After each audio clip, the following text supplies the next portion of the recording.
Hello students, আমার হাতে রয়েছে একটা ছোট্ট প্ল্যাকার্ড যেখানে একদিকে রয়েছে হয় মূর্ধন্যয় এবং আরেক দিকে রয়েছে হয় দন্তন্যয়।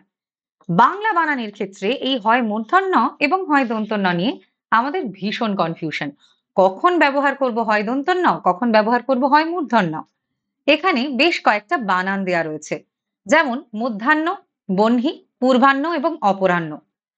কখন আমরা হয় দন্তন্বয় ব্যবহার করছি এবং কখন হয় মূর্ধন্যয় ব্যবহার করছি।